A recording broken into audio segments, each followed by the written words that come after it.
I said before the show started, we have a special guest joining us. I believe he's joining us by phone, so I will just share you a little bit about him. He's joined us in the past on this show.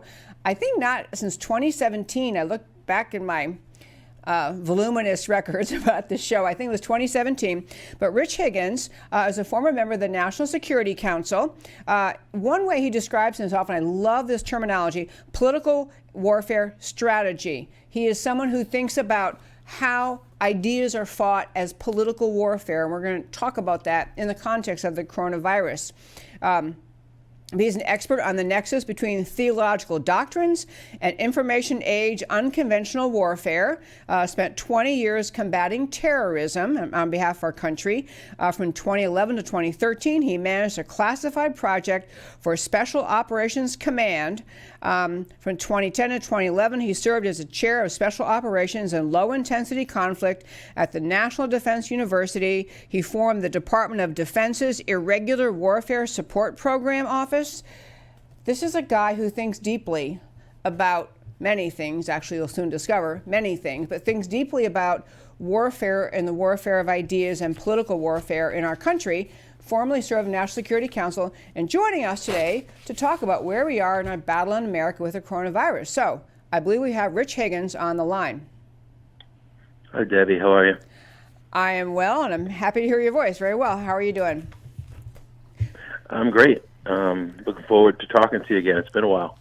It has, yeah. Lots happening in America. Well, we communicated before the show started, and I have probably more topics than time, but I want to jump right in and just want to talk to you about the way the left in this country is talking about the coronavirus, and the way they're talking about the president, the way they're talking about the president's handling of the coronavirus. Do you sense that the left is using the coronavirus crisis as an aspect of political, or are they engaging in political warfare with respect to this crisis? Yeah, I think they're going beyond just using it. I think there's a large segment of the Democratic Party and the hard left political operatives that are doing their best to create the crisis, or I should say, to create the sense of crisis, right?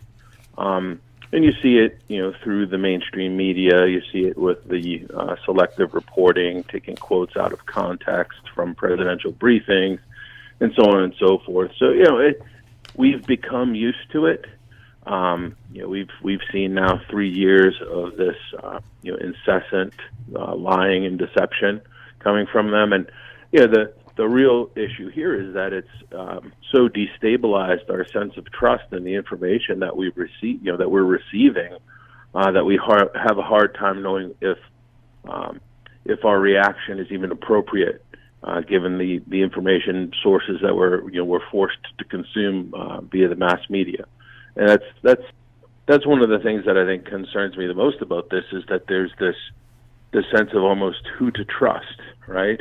And the left has done a very effective job of kind of dislodging us from any sort of sense of community reality due to their just incessant lying. And now, here we are, dealing with this virus, and so many of us are left to question the information that we're being provided, myself included. Oh, yeah. So let's just start with the coronavirus coming to us from China. We had for some period of time, China not acknowledging to the world what was happening. In fact, denying, as there was one doctor who in China who was trying to say, hey, we got a really big problem here, a really big problem, and we need to be testing, we need to be getting the word out, and China really suppressed it. Do you have the sense that China, I don't know, we didn't even talk about this topic today, but are you concerned about whether China was deliberately endangering America or American citizens by failing to be forthcoming about the coronavirus? Anytime you're dealing with China, I think you have to recognize that I don't look at China as a monolith. I see the Chinese people are under the yoke of the Chinese Communist Party. So in the country of 1 billion people, I think the Chinese Communist Party includes about 90 million party members. And it's those 90 million party members and their stranglehold on political power that forces them into making decisions that all communist regimes do, which is, to hide state secrets, to constantly protect the party. And so there's an element of, the normal decision-making process that you would see in a communist regime, which would be to hide, something that would stain the regime. And then the other question is, and again, it goes to, the ongoing battle between the Trump administration and the intelligence community. What did we know? When did we know it? Should we have known it? Whether or not the Chinese were telling us. And if the initial pathogen was released in late October or early November, as we're beginning to hear, it had been out for a while before we even began to get inklings of what was happening. That gave the viral pneumonia time to get a foothold and to really expand to a level it wouldn't. I mean, we can even look right now. The Chinese are still allowing their citizens to travel out and about around the world, knowing full well they have this pandemic crisis. So, I think we've seen for many years in the national security community the quote unquote deep state perspective of China was the panda, right? The panda bear. And in reality, we're dealing with something a little bit more vicious, right? It's really the red dragon in the Chinese Communist Party that we should have been concerned about all along. And so, what the president is dealing with is 30 years of national security decision making that really, just took the entire national security deliberate decision making process and pushed it aside in favor of this commercial engagement strategy.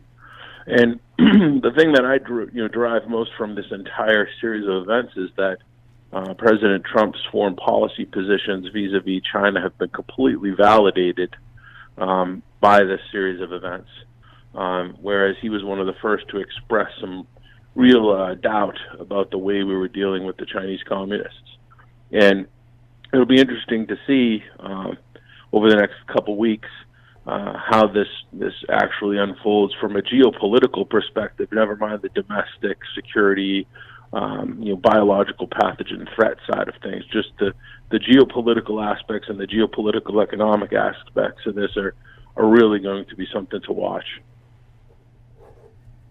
Okay, I'm taking notes while you're talking because I have been reading so much about this virus, and there are about 25 directions we can go right now, but I want to ask you to embellish what you were just saying a moment ago about the geopolitical perspective. And what kinds of things should we be watching, or what kind of things would you anticipate could be occurring in the next few weeks that you say are the geopolitical or geopolitical economic impact of this virus? Can you explain more?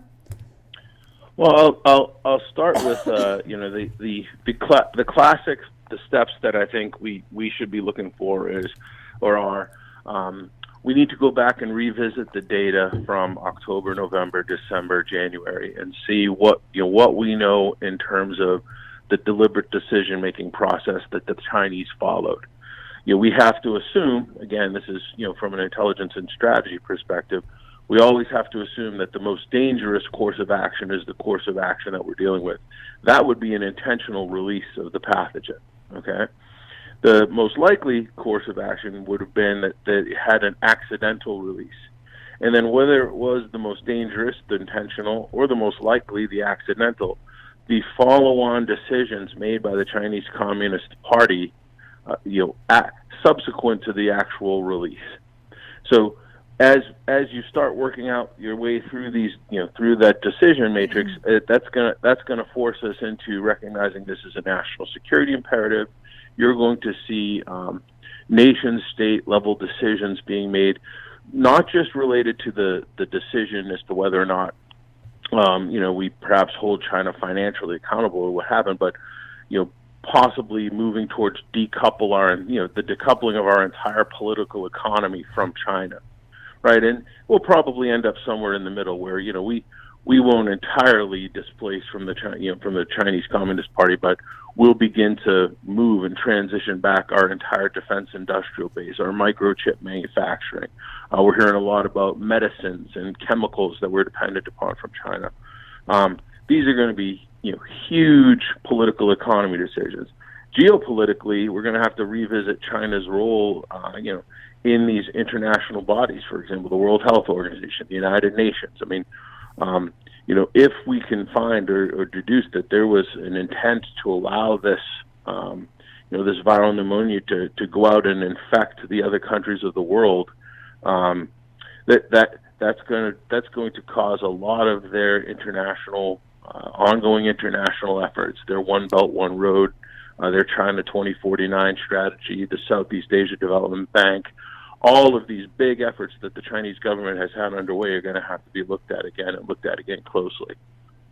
Those are all such brilliant points, and honestly, I don't see a lot of people talking about those kind of that strategic thinking you're describing. I don't see a lot of that happening in the conversation. We seem so today politically, we seem so caught up in the concern about the virus, how it's spreading, how we're protecting people, a lot of just unnecessary, relentless finger pointing, and much of it falsely claiming things that were done incorrectly. But this is, I'm very glad you mentioned all of that, because really the long-term impact, if we discover, as you say, whether China intentionally released, which would be obviously horrific, or accidentally released, but then decided to be quiet for some period of time, there really should be major ramifications geopolitically, worldwide. I mean, their involvement in the World Health Organization, in the UN, any of these organizations, there ought to be a major rebuke by the world. And, honestly, I've often thought back to China, and you mentioned the percentage of people who are part of the party versus the entire country. The people of China, the citizens, they are subjects worse than we were subjects to King George. They are just they are not they have no power, and they have no way to get power in China, but to have the world start to push back on that government could really change dynamics inside China. You think that's accurate? I think that is accurate. I don't think you can overstate. I'll say this: China is the most totalitarian, fascist police state that has ever existed. They monitor your communications, they monitor the things you say, they monitor the things your children say. They track you 24/7. There is no privacy. There's none of that. And I think when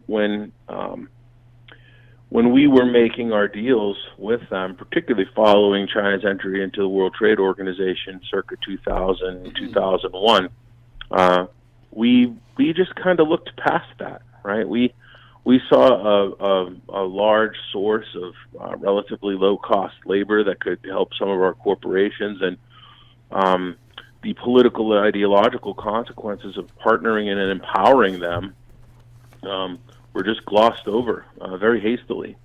And now people like President Trump, who spoke out against that, people who maybe questioned that decision-making, they're now they've been shown to have been correct, I believe. Now that said, I don't want to jump to conclusions. Right? I want to make sure the audience understands that. I'm not jumping to conclusions saying China did or didn't do this intentionally, but we have to start with that assumption and then move from there. And where along the way did they go off the rails, if you will? The thing that really sticks out to me, though, Debbie, is even today, here we are now, for them anyways, almost 4 or 5 months into this, they are still sending Chinese citizens out into the world, and they are arriving even today. I mean, I can't see any decision making that would ever justify that. I can't imagine us doing that if we had the viral pneumonia outbreak. So it's just all these different things kind of come to fruition. And we're seeing now, it's the classic that we'll know them by their fruits. Well, here we are. I think from just a purely from a curiosity standpoint, there really isn't a precedent for this in terms of the way that our media has reacted to this, where we see our media picking up and parroting Chinese Communist Party talking points. across the board, at CNN and the Washington Post and others. And that is the thing that I think bothers me the most, is that our sense of perception right now is just so thrown off that we're uncertain about everything that's happening. And then to have the government taking these, particularly at the state level, taking these draconian steps of locking down entire cities for weeks, and with really no thought being given. I really don't hear any discussion taking place at the national level about the long-term precedent being set for, what to this point anyways is, killed a relatively small number of people in terms of diseases, when you look at it in context. Now that's not to say the breakout, if you will, won't get worse here. It will before it gets better. But at the same time, I just, is the next time we have an avian flu or a seasonal flu that comes through, and it's 3 or 4 times worse than a normal flu, and it takes 80,000 or 100,000 people in that year. Are we going to be locking down cities and counties again? I mean, there are precedents being set here that are really frightening to me, that are hyper empowering states and state and local governments, as well as the federal government, to a level that this country's never seen outside of a major war. The Civil War, World War II, perhaps. And we're now doing this for a virus that hasn't, at this point, hasn't really killed that many people on a relative scale. Rich Higgins, I am so glad you said that. This is a discussion I have with many of my friends, both on air and off air, concern about there seems to be a sense of surrender on the part of many American people to the idea that the government is going to, I tell you, we're here in Dallas. Restaurants and bars are closed. You can get drive-through food. Grocery stores are opened. There is not a shutdown every single business, but businesses are closing down. And I fear that it's a combination of there has been so much sensational reporting about this coronavirus, the disease or and the spread of it and how quickly it spreads, and alarm, and very little reporting about all the people who have recovered from coronavirus. You have whatever the last numbers we reported, like it was 75,000 people worldwide have recovered out of 150 or something like that of diagnosed cases, meaning we don't get any of the good news. And so you have people worried, and then you have the government taking, as you're saying, draconian steps for private businesses. It's one thing for the government to shut down public schools because that's their deal. I guess they're paying for them. But private business and Americans submitting without really much challenge at all. And then you do wonder, I could not agree more, the precedent being set is so alarming. You talk about a country where we're allegedly based on freedom, and yet we're just surrendering very quickly to a growing government, unaccountable and untethered, and no input from the people. We're shutting this down.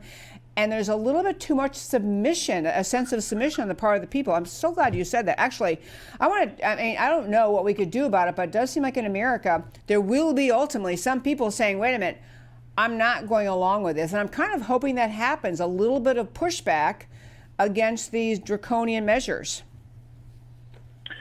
Yeah. Look, I mean, I'm sitting and I'm watching the deliberate decision-making process play out, and I recognize that there's this sense of, we need to move quickly in order to get ahead of this. But at some point, you run the risk of an overreaction. I'm not advocating do nothing, but when you have mayors and governors ordering, the stop of all weapons and ammunition sales, the shutting down of private businesses, these massive spending bills, pouring through Congress that are going to, they're all debt financed. We really need to take a deep breath here. And I say this as somebody who has relative skin in the game. I mean, my wife works at the hospital. My sister's the director of nursing at a major hospital in Boston and is dealing with this stuff. My family's in the fight. I recognize that the viral pneumonia is real. But I also recognize that every year, thousands and tens of thousands of people die from very similar diseases. And what I worry about is that the reaction to this now, on the tail end of what we've experienced for the past 3 years with the perpetual media lying machine, the Democrats' impeachment, the fiasco, just the constant effort to shut down the American nationalist movement. To have this happening now is just very frightening, and it leads me to question, what are the political motives behind some of the people that are orchestrating this, and then like I said, it all goes back to that deliberate decision-making process made by the communist Chinese. I've spent enough time thinking about this and discussing it within small, closed circles. But the thing I find most frightening is this willing participation by almost every single member of the Republican Party to go forward on this without even giving voice or caution to the steps being taken. And that is. There is no debate happening. The debate is about how big the aid package will be. Is it going to be $2 billion or $1.5 billion? That's the debate. There's no debate about the long-term consequences of the decisions that they're making. Also, you mentioned the firearms. That was one of my articles I had in front of me to ask you about New Orleans, and I think there was another city as well, but New Orleans, the mayor announced a coronavirus order allowing the ban on sale and transportation of firearms. Tell me, you're an expert in a lot of things here, Rich Higgins. What is the logical connection between coronavirus and a mayor saying she's going to issue a ban on the sale and transportation of firearms, which I'm pretty sure is a Second Amendment problem? I'm very serious. What is the connection, if any? There is no connection. They have at this point allowed the nightmare of every liberty-loving American, which is the empowerment of the tyrannical local bureaucrat, right? And that's effectively what you see happening. And they're going to package it up, and they always do, as we're doing it for your safety, we're doing it for your well-being. But I thought that one of the most telling things I saw in the past week or so was Mayor de Blasio, who shuts down the gyms and the restaurants and the bars and the malls, and then the very next morning after doing that, he goes to the gym himself. And they film him going to the gym. Yep. You know what? I'm kicking myself. Go ahead. Go. They film him going to the gym, and they ask him in a press conference, "Well, why were you there?" He's, "Well, I didn't think that, it doesn't really apply to me. It only applies to you, because I have to stay healthy to run the city." It was classic dictator speak, right? Rules for you, but not for me. And that's what I see going on across the board. I'm sorry we talked over each other a little bit there, but I meant to grab that clip because it is the most amazing thing. De Blasio's had a lot of stuff out there, that Mayor de Blasio of New York City, a lot of stuff that sounds like he's really pretty into concern about the coronavirus and really demanding that the federal government better just take charge of this and take charge of the chain of command, the chain of supply, and take charge of everything. And he issued all this, all these things shut down. But he shows up at the gym himself. It is, dictator speak is a great term you just used, but the concept of all these protections for the helpless people who just need to be told what they can and can't do, but not for we the ruling class. I think that should alarm a lot of Americans. And even the shutting down of gyms, I have to say, same thing with bars and restaurants. Let the business owners decide.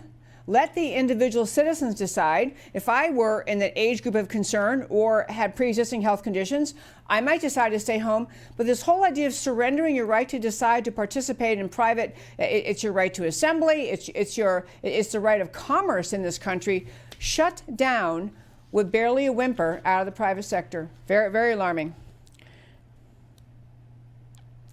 And look, I've never seen anything like it in my life, and this is right out of Venezuela. It's bad. It is.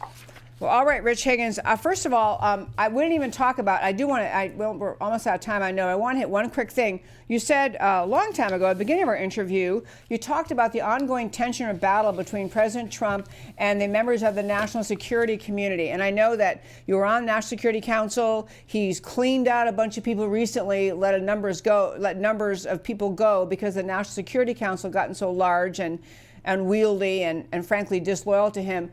Do you sense the National Security Council or the national security, largely speaking in America, the intelligence community, are they on track with President Trump, or is there still some tension there where you're concerned about whether they are working together well? I think the new National Security Advisor has done a very good job at cleaning up the White House. I think that there are still residual I'll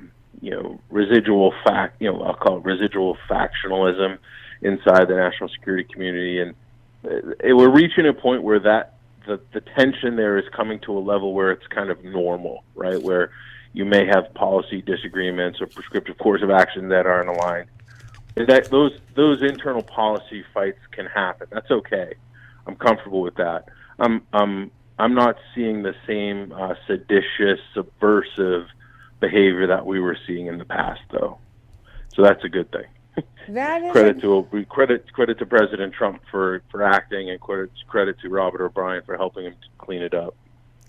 Well, I'm glad to hear that answer. Rich Higgins, first of all, it's great to talk with you again, and thank you so much for making time to talk to me today, and really for all of your insights. I appreciate it so much. Thanks so much. All right, Debbie, take care. Take care.